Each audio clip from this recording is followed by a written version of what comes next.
14. Dia de pagamento. Primeiramente, permita-me lhe assegurar que o elemento está a salvo. Encontrei um bom lar para ele. Podemos dizer que protejo sua segurança como protejo minha própria pele. Na manhã seguinte à decisão que tomara durante a grande tormenta, Kaladin decidiu elevar sua posição perante os demais. Jogou para o lado seu cobertor e marchou pelo aposento cheio de vultos encapuzados. Não se sentia entusiasmado, apenas determinado. Determinado a lutar novamente. Iniciou aquela luta escancarando a porta para a luz do sol. Ouviram-se gemidos e imprecações à medida que os sonolentos carregadores despertavam. Kaladin se virou para eles com as mãos na cintura. A ponte 4, no momento, dispunha de 34 indivíduos. O número variava, mas transportar a ponte exigia pelo menos 25. Menos que isso, a ponte tombaria. Às vezes tombava até com mais carregadores. De pé e organizados, berrou Kaladin, em sua melhor voz de chefe de pelotão. A autoridade em seu tom surpreendeu a ele mesmo. Os homens piscaram, os olhos sonolentos. Isso significa: saiam do barracão e formem fileiras. Façam isso agora, raios, ou vou arrastar vocês um por um. Sil desceu e pousou em seu ombro, observando a cena com curiosidade. Alguns homens sentaram-se e olharam para ele, confusos. Outros lhe deram as costas. Kaladin respirou fundo. Então está bem. Entrou no barracão e escolheu um aletiano chamado Moash. Era um homem forte. Kaladin precisava de um exemplo, e um dos homens mais magrelos, como Dune ou Narme, não serviria. Além disso, Moash era um dos que haviam se virado e continuado a dormir. Kaladin o agarrou pelo braço e o puxou com toda a força.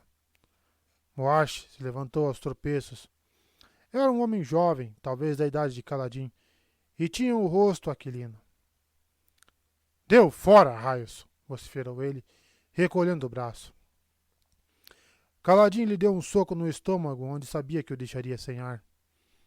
Moash arquejou, surpreso, enquanto se dobrava. Kaladin se adiantou, pegou-o pelas pernas e o colocou sobre o ombro. Quase caiu com o peso. Por sorte, carregar pontes tonificava os músculos. Óbvio que poucos carregadores sobreviviam tempo suficiente para se beneficiar do exercício. As pausas entre as incursões também não ajudavam. Aliás, faziam parte do problema. As equipes de pontes passavam a maior parte do tempo olhando para os próprios pés ou executando trabalhos domésticos. Depois lhes exigiam que corressem quilômetros carregando uma ponte. Ele levou para fora o atônito Moash e o pousou sobre uma pedra. O resto do acampamento já havia despertado. Carpinteiros chegavam à serraria e soldados corriam para tomar o desejo um ou treinavam.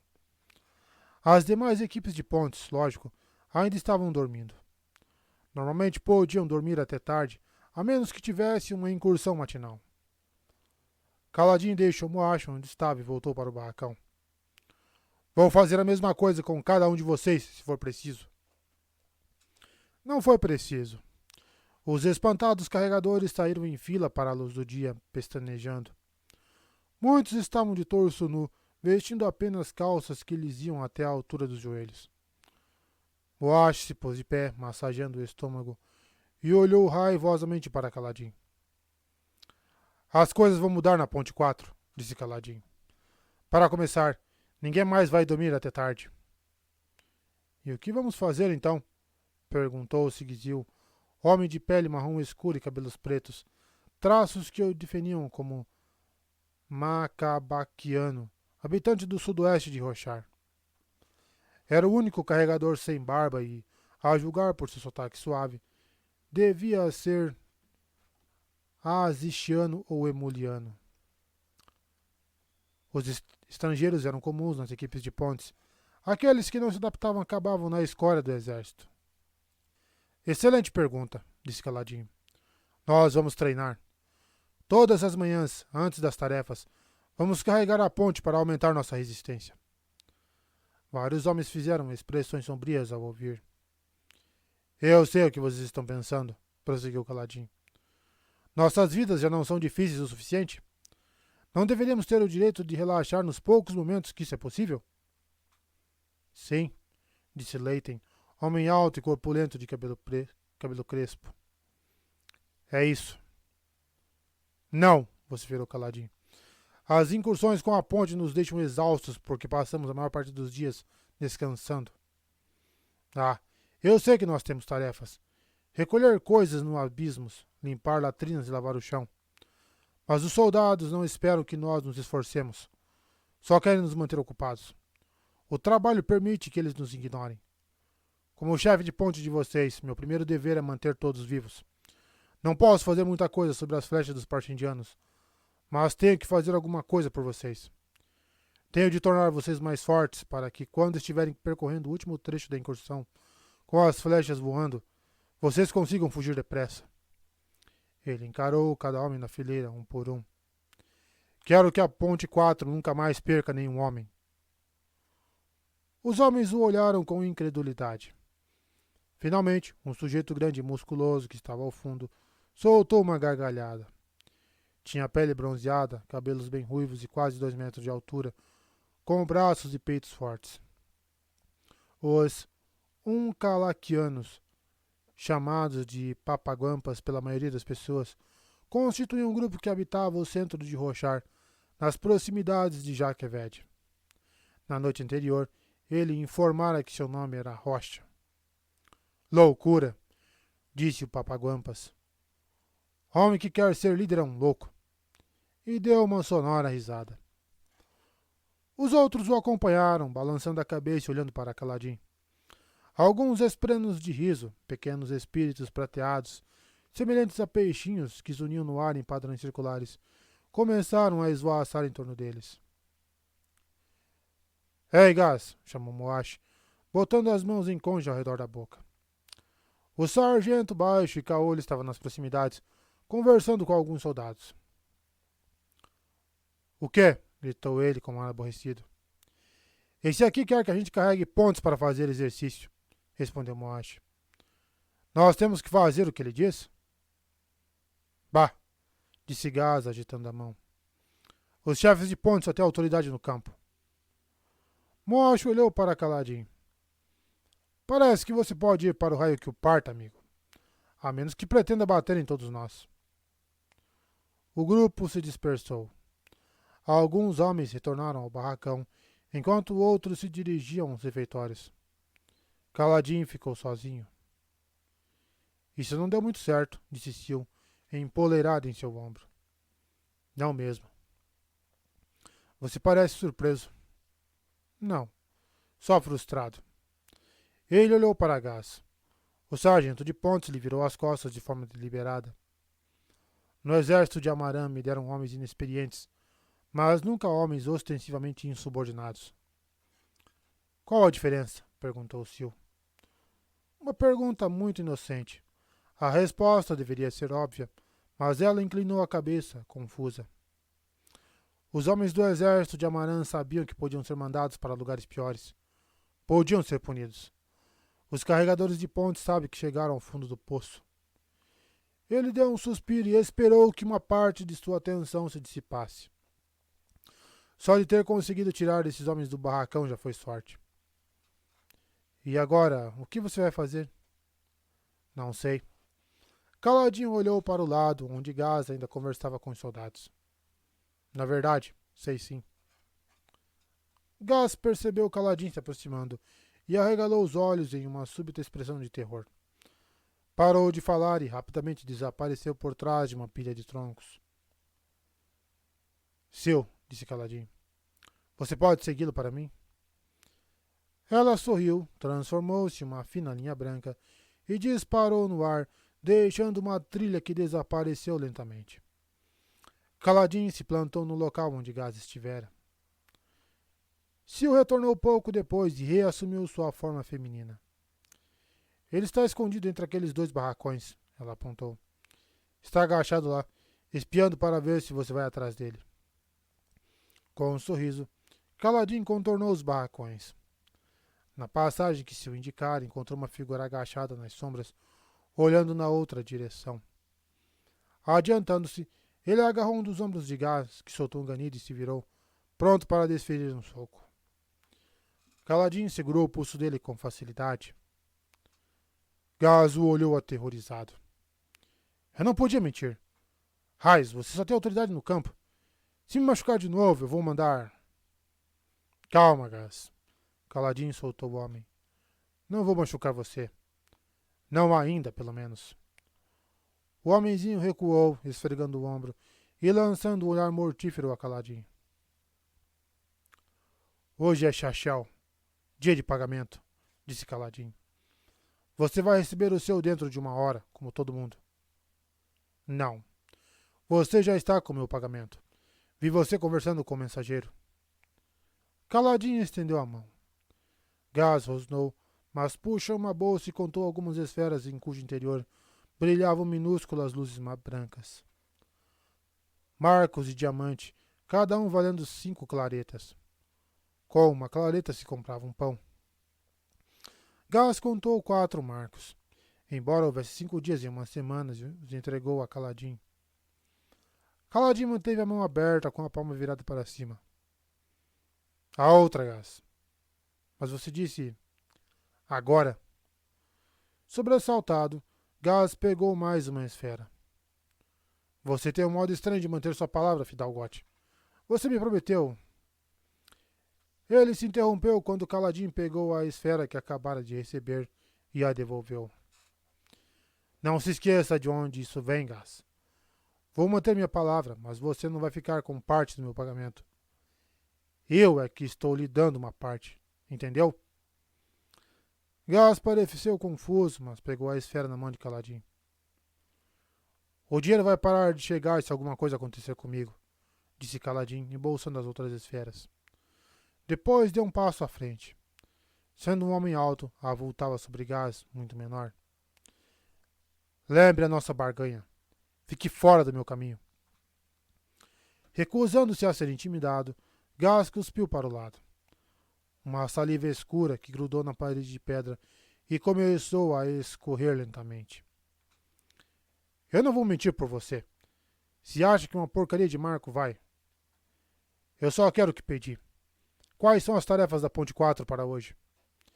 Refeição da noite, limpar o chão e lavar as coisas. E o plantão de ponte? Turno da tarde. Aquilo significava que amanhã estava livre. Os homens da equipe iam gostar. Poderiam gastar o pagamento em jogatinas ou com prostitutas e talvez esquecer, por um breve momento, a vida miserável que levavam. No início da tarde teriam que estar na serraria para o caso de haver alguma incursão.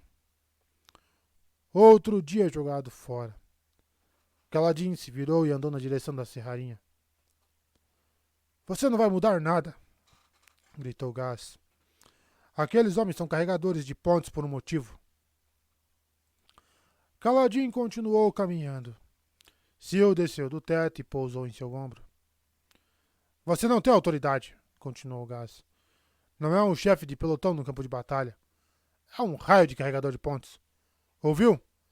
Você não pode ter autoridade se não tiver um posto. Kaladin saiu da passagem estreita. Ele está errado, murmurou. Sil deu a volta e pairou em frente ao seu rosto, onde permaneceu enquanto ele avançava, inclinando a cabeça. A autoridade não vem de um posto, disse Kaladin, tateando as esferas que tinha no bolso. De onde vem? Dos homens que concedem autoridade a você. É o único jeito de se conseguir. Ele olhou para trás. Gaz ainda não saíra da passagem. Sil, você não dorme, dorme? Dormir? Um espreno? Ela pareceu se divertir com a ideia.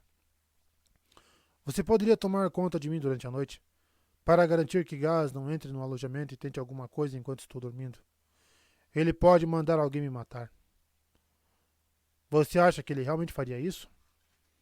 Kaladin pensou por um momento. Não. Não, provavelmente não. Já conheci vários homens iguais a ele. Frouxos metidos a valentões, mas com poder suficiente para incomodar. Gaz é um pilantra, mas não acho que seja um assassino. Além do mais, ele acha que não precisa me matar. Basta esperar que eu seja morto em uma incursão com a ponte. Mas é melhor ter cuidado. Tome conta de mim se puder. Me acorde se ele tentar alguma coisa. Pode deixar. Mas e se ele falar com homens mais importantes para pedir que executem você? Caladinho fez uma careta. Ai, não há nada que eu possa fazer. Mas não acredito que ele vá fazer isso. Iria parecer fraco diante dos superiores.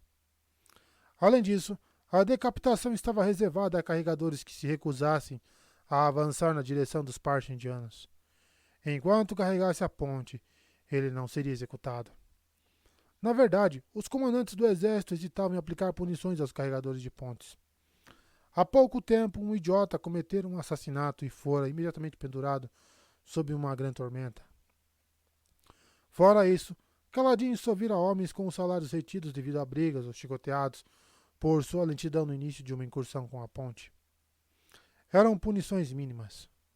Os comandantes daquele exército sabiam das coisas. As vidas dos carregadores de ponte estavam muito próximas da desesperança total. Caso fossem atormentados demais, poderiam preferir a morte. Infelizmente, isso também significava que não havia muito que Caladinho pudesse fazer para punir seus próprios homens, mesmo se tivesse autoridade para tanto. Teria que motivá-los de outra forma. Foi então até a serraria, onde os carpinteiros estavam construindo novas pontes. Após procurar um pouco, encontrou o que queria: uma grossa prancha que provavelmente faria parte de uma nova ponte móvel. Tinha uma empunhadura acoplada a um dos lados. Pode me emprestar isso aí? Perguntou a um carpinteiro. O homem coçou a cabeça coberta de serragem. Emprestar? Vou ficar perto da serraria, explicou Caladinho, levantando a prancha e a colocando no ombro. Era mais pesada do que parecia. Ele sentiu-se grato por estar usando um colete de couro forrado. Vamos precisar disso mais tarde, disse o carpinteiro, mas não com ênfase suficiente para impedir que Caladinho se afastasse com a prancha. Ele escolheu um trecho plano em frente aos barracões e começou a trotar de um lado a outro, carregando a prancha nos ombros, sentindo na pele o calor do sol nascente. Deslocou-se para lá e para cá, para lá e para cá. Correu, trotou e caminhou. Treinou andar com a prancha sobre o ombro, depois erguida bem alto. Exercitou-se até a exaustão. Várias vezes esteve a ponto de desabar, mas sempre encontrava reserva de energia. Continuou em movimento, cerrando os dentes para enfrentar a dor e a fadiga, contando os passos para se concentrar. O aprendiz de carpinteiro com quem falara chamou um supervisor, que observou caladinho e coçou a cabeça. Por fim, deu de ombros e se retirou com o aprendiz. Sem demora, Caladinho atraiu uma pequena multidão. Trabalhadores da serraria, alguns soldados, um grande número de carregadores de pontes. Alguns de outras equipes de pontes fizeram gracejos. Os integrantes da Ponte 4 foram mais reservados. Muitos o ignoraram. Outros, como o grisalho Taft, o jovem Dune e muitos mais, observaram suas atividades como se não pudessem acreditar no que ele estava fazendo. Aqueles olhares, perplexos e hostis que fossem, eram parte do que mantinha um Caladinho em movimento. Ele também corria para descarregar sua frustração, o caldeirão efervescente de raiva que trazia dentro de si. Raiva de si mesmo por ter falhado com Tien.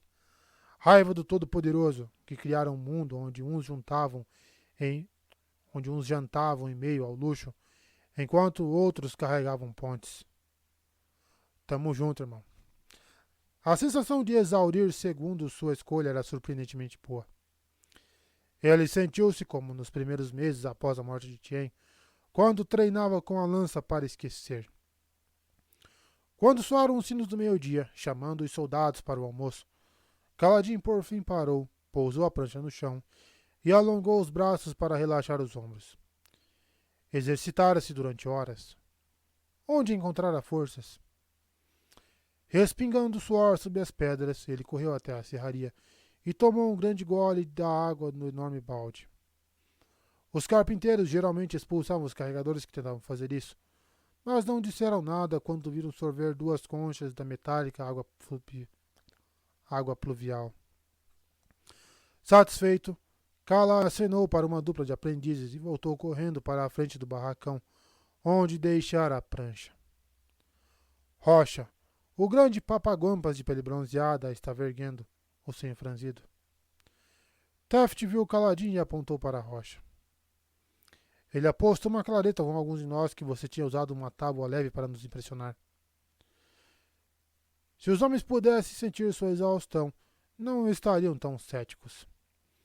Caladinho teve que se forçar a tirar a prancha das mãos de Rocha, que a largou com ar atônito e observou correr com ela para devolvê-la à serraria. Após agradecer ao aprendiz, Caladinho trotou de volta ao local onde estavam os carregadores. Com relutância, Rocha pagava as apostas. Vocês estão dispensados para o almoço, informou Caladinho. Temos plantão de ponte à tarde, portanto, retornem a 1 hora. No último toque de sino antes do pôr do sol, reúnam-se no refeitório. Nossa tarefa será a limpeza depois do jantar. O último a chegar terá que lavar as panelas. Os homens o olharam com um ar atarantado enquanto ele se afastava da serraria. 2 ruas depois, enfiou-se uma passagem entre 2 barracões e se encostou a uma parede. Ofegante, deslizou para o chão e se deitou. A impressão que tinha era que distendera todos os músculos do corpo. As pernas ardiam. Quando tentou cerrar o punho, os dedos enfraquecidos não obedeceram totalmente. Respirava em grandes arquejos, tossia. Um soldado de passagem lançou o olhar, mas ao ver seus trajes de carregador de pontes, afastou-se sem falar nada. Após algum tempo, Caladinho sentiu um leve toque no peito. Abrindo os olhos, viu-se inclinada no ar, com o rosto voltado para ele. Tinha os pés virados para a parede, mas por sua postura e pelo caimento de seu vestido, era como se estivesse na vertical, não na horizontal. Caladinho, disse ela, tenho uma coisa para lhe dizer. Ele fechou os olhos de novo. Caladinho, é importante. Ele sentiu uma leve descarga de energia em uma pálpebra. Uma sensação bastante estranha. Abriu os olhos, grunhindo, e se obrigou a se sentar. Seu caminhou no ar, como se contornando uma esfera invisível, até se postar na vertical de novo. Cheguei à conclusão de que estou feliz por você ter mantido sua palavra com Gás, mesmo ele sendo uma pessoa repulsiva, declarou ela. Caladinho demorou alguns momentos para entender de que ela estava falando. As esferas? Ela assentiu. Achei que você fosse quebrar sua palavra, mas estou feliz que não tenha feito isso. Entendi. Bem, obrigado por me contar, eu acho. Caladinho, disse ela com petulância, cerrando os punhos. Isso é importante. Ele parou e se recostou na parede. Sil, eu mal estou conseguindo respirar, muito menos pensar. Por favor, só me diga por que está preocupada. Eu sei o que é uma mentira, disse ela, sentando-se no joelho dele. Algumas semanas atrás eu nem entendia o conceito de mentira. Mas agora estou feliz por você não ter mentido. Você não entende? Não. Eu estou mudando. Ela estremeceu. Devia ter sido uma ação intencional, pois sua figura ficou embaçada por um momento. Eu entendo agora coisas que não entendi até poucos dias. É muito estranho. Bem, acho que isso é bom. Quero dizer, quanto mais você entender, melhor. Certo? Ela baixou os olhos. Quando encontrei você na beira do abismo ontem, depois da grande tormenta, você estava prestes a se matar, não estava? Sussurrou ela. Caladinho não respondeu. Ontem. Fora uma eternidade. Eu lhe dei uma folha, disse ela. Uma folha venenosa. Você poderia ter usado aquela folha para se matar ou matar outra pessoa. Provavelmente era isso que você estava planejando fazer lá no carroção. Ela olhou nos olhos e sua voz diminuta pareceu aterrorizada. Hoje eu sei o que é a morte. Por que eu sei o que é a morte, Caladinho? Ele franziu a testa. Você sempre foi estranha para um espreno, mesmo no início. Mesmo no início? Ele hesitou, tentando lembrar. Não. Nas primeiras vezes em que ela aparecera, agira como qualquer espreno de vento, pregando peças, grudando o sapato dele no chão e depois se escondendo. Mesmo quando continuou com ele durante os meses de escravidão, ela quase sempre agia como qualquer outro espreno. Perdia rapidamente o interesse nas coisas, esvoaçava de um lado para outro. Ontem eu não sabia o que era a morte, disse ela. Hoje eu sei. Meses atrás eu não sabia que estava agindo de forma estranha para um espreno, mas hoje percebo que estava. Como eu sei como um espreno deve se comportar? Ela se encolheu, parecendo ficar menor. O que está acontecendo comigo? O que eu sou? Não sei. Isso tem importância? Não deveria ter? Eu também não sei o que eu sou. Um carregador de pontes? Um cirurgião? Um soldado? Um escravo? São apenas rótulos. Por dentro eu sou eu. Um eu muito diferente do que era um ano atrás. Mas não posso me preocupar com isso. Então eu sigo em frente, esperando que meus pés me levem aonde eu preciso ir.